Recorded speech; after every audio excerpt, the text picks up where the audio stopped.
pose bling bling mais classe, le tout sur des tons nude, vous allez adorer.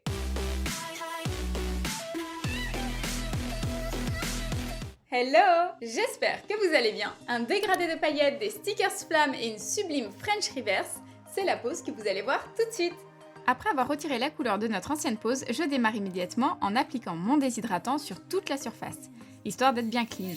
Le line-out pile sur la démarcation entre le gel et l'ongle naturel pour sceller le gel à nouveau et créer entre guillemets un effet pansement. Et mon primer sans acide pour laisser un fini collant qui fera office de gel de base, c'est juste une petite sécurité bonus. Pour mon remplissage, j'ai utilisé le Perfect Builder Extension d'Ongle 24 en teinte Morena. C'est un gel de viscosité moyenne à fluide qui ne chauffe quasiment pas dans la lampe. Il est top si vous cherchez un gel qui se travaille facilement et qui soit auto-égalisant. Sa couleur rose nude est parfaite pour les peaux foncées. Par contre, j'insiste sur le fait que les gels aussi pigmentés que celui-là catalysent très mal en couche épaisse. Mais pas de panique, en respectant le protocole de pose, il y a une très bonne adhérence. Sinon, je ne l'utiliserai pas sur autant de personnes. Simplement, il ne faut pas exagérer sur la quantité de gel. Du moins, si vous avez besoin de créer un joli bombé, catalysez une première fois avant d'en redéposer par-dessus et de repasser sous les LED pendant 90 secondes. Justement, nous allons devoir poser une bonne dose de gel puisqu'on va avoir 2 extensions à faire. Et vu la morphologie de l'ongle de ma cliente, j'ai choisi d'utiliser les Shablon Nails Company.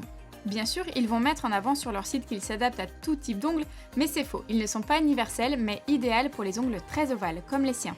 Tandis que pour les ongles ras, très droits ou carrés, il faudrait faire beaucoup trop de découpage. C'est une réelle perte de temps de s'embêter avec ce format de Shablon et de se lancer là-dedans. Je trouve qu'il serait vraiment plus simple de travailler avec d'autres modèles. Alors je pose une première couche assez fine du coup pour que ça catalyse super bien en déposant mon gel sur toute la surface de l'ongle et de l'extension, approximativement de la longueur souhaitée. Pendant que ça catalyse, je passe sur l'autre main pour continuer le remplissage. Donc on n'a pas le temps de s'ennuyer, je peux vous le dire. Comme j'avais bien travaillé la forme de ces ongles en pré-limage au moment de raccourcir, et surtout avant de poser mon gel, je n'ai qu'à épouser l'ongle en étirant la matière jusqu'à la pointe, qui nécessite très peu de gel. Sinon je devrais tout désépaissir après, c'est inutile, autant être prévoyant. Donc pour le remplissage, je me concentre surtout sur l'apex pour créer le renforcement et retrouver une esthétique sympa à regarder. Je place mon chablon sur le pouce et on voit clairement comme les ailes du patron s'adaptent parfaitement à la forme de l'ongle, même très court. Je choisis dans quel ordre je veux travailler en adaptant ma méthode d'application selon la forme souhaitée, le gel sélectionné et la longueur voulue. Soit je démarre en posant d'abord mon pinceau sur l'extension, en remontant le gel jusqu'au cuticule, ou bien depuis la plaque de l'ongle directement dans le sens contraire. Comme ce gel ne doit pas être posé en couche épaisse, je sais très bien que je vais être rapide pour recouvrir l'ongle et le chablon avec. Alors je démarre immédiatement en posant mon pinceau en tout premier sur l'ongle, en travaillant mon gel jusqu'à l'extension. Gel qui n'aura pas le temps de couler vu qu'il n'y a pas encore le renforcement. Il y a donc très peu de matière. J'ai donc entamé mon limage en travaillant d'abord mes parallèles. En général, c'est ma petite routine remplissage, avant d'avoir à toucher à ma ponceuse.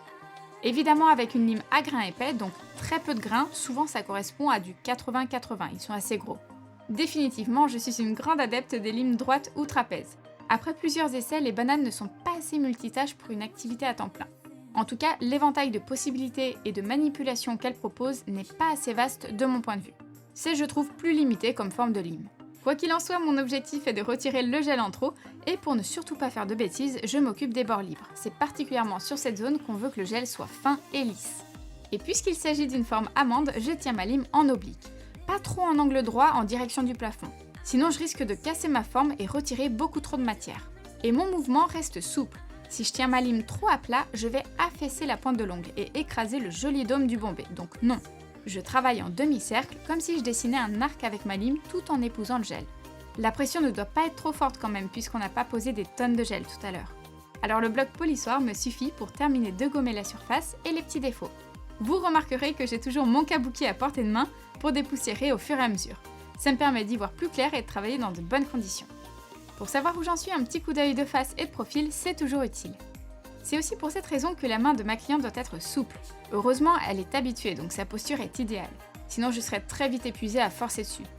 Donc si vous n'êtes pas à votre aise, sachez que votre cliente a priori non plus. Il faut les inviter à relâcher un max leurs doigts. Je fais toujours attention à ce que les ongles soient égalisés d'une main à l'autre. C'est hyper important pour l'aspect général et le confort de mon modèle dans sa vie de tous les jours. Si nécessaire, je passe avec ma ponceuse main sur l'envers pour gommer les démarcations, gel-ongle. S'il y avait d'anciennes extensions ou simplement pour unifier. Et je dépoussière. Quoi qu'il en soit, je trouve ça bien plus sympa de répondre aux questions qu'elle n'oserait pas forcément vous poser par crainte du ridicule ou d'indiscrétion. J'avais laissé un escalier pour ma French Reverse, si vous avez vu la vidéo sur cette technique, vous connaissez tout de ce type de pose. J'applique donc mon joli Color Gel Dark Pink d'Ongle 24 au pinceau Nail Art. Et je catalyse 60 secondes, c'est largement suffisant. Je colorie toute la surface du bord libre, inutile de trop en mettre. Il faut que ce soit assez fin. De toute façon, comme toutes les couleurs, s'il y a de l'épaisseur, ça catalyse mal. Si vous voulez gagner en opacité, appliquez une deuxième couche plutôt. Ici, pas besoin, c'est bien assez pigmenté comme ça. Surtout qu'on ne s'arrête pas là. Ce qui est sympa avec les French Reverse, donc incrustés, c'est d'ajouter un peu de volume à l'intérieur. À ce moment, le plus important, c'est surtout de bien longer l'ovale du gel pour que la couleur ressorte bien tout à l'heure. Donc, il vous faut absolument un pinceau fin qui puisse atteindre toute la surface qui doit être colorée. C'est possible de le faire avec des color gels, des poudres, des semis et même un vernis classique en fin de compte. Et je recouvre avec mes glitters en dégradé. J'insiste bien sur la pointe et je remonte un peu, cette fois avec un pinceau à gel plat. Les paillettes sont assez grosses, avec un peu plus de poids, et donc elles feraient plier les poils d'un liner qui serait trop fin ou trop long. Petite chose, je vous conseille comme moi d'avoir un pinceau à paillettes de côté. Car mine de rien, elles peuvent se loger dans les poils et c'est parfois difficile à retirer complètement. Donc juste pour les glitter gel, un petit pinceau dédié à ça et c'est cool. Tout comme j'ai un pinceau pour les color gel noirs et très sombres, j'en ai un pour les teintes plus flash. Vous trouverez plein de super ustensiles sur AliExpress et leurs pinceaux très accessibles en termes de budget sont carrément top. Maintenant que c'est bien sec, je peux recouvrir avec un gel transparent. J'ai utilisé un fond de peau du Builder Gel Valentino que je n'affectionne pas particulièrement. Bien sûr, c'est un produit de très grande qualité, un peu plus cher que ceux d'Indigo par exemple, mais dans mes souvenirs, je n'avais pas trouvé qu'ils étaient particulièrement mieux vu le prix. Quoi qu'il en soit, je suis bien contente de l'avoir et je m'en suis servie pour combler ma French. Je passe à l'annulaire et j'effectue un petit dégradé. Cette fois, il ne s'agit pas d'un glitter gel, mais simplement d'un semi-pailleté. Je réutilise mon pinceau à gel pour l'étirer jusqu'à environ les 3/4 ou à la moitié. Au même titre que vous poseriez une couleur en application normale sur votre gel après l'image. Vous pouvez parfaitement travailler un semi-pailleté ou glitter gel directement sur votre construction, même s'il n'y a pas de fini collant. Une fois dans la lampe, ça tiendra à merveille au fil des semaines.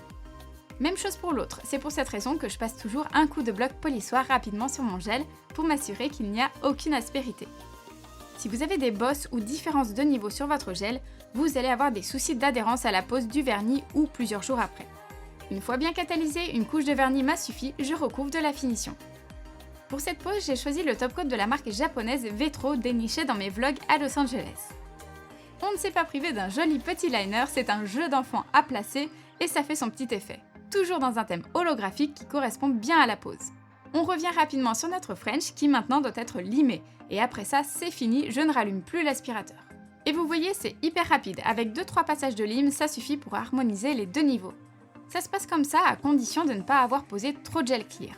Je me tranquillise avec le bloc qui peaufine bien l'ensemble et s'il devait y avoir un défaut, je le verrai très vite. Je sais que vous aimez bien avoir une notion du chrono, alors sachez que cette pose a nécessité entre le retrait de la couleur, la manucure, les deux extensions, la pose des stickers flammes, etc. un peu moins de 3 heures. Les pouces quant à eux sont restés unis à la couleur du gel et c'est bien assez d'informations comme ça. Parfois il faut savoir s'arrêter et apprécier un petit peu de simplicité. Donc mon top coat remplira cette mission à merveille. Je ne borde quasiment pas, j'effleure mon pinceau pour ne pas apporter d'épaisseur disgracieuse. Systématiquement on hydrate nos mains et les cuticules, c'est vraiment important après un soin et d'ailleurs nous devrions le faire tous au moins une fois par jour. J'espère que cette pose bling mais soft vous a plu, la photo vient juste d'être publiée sur ma page Insta.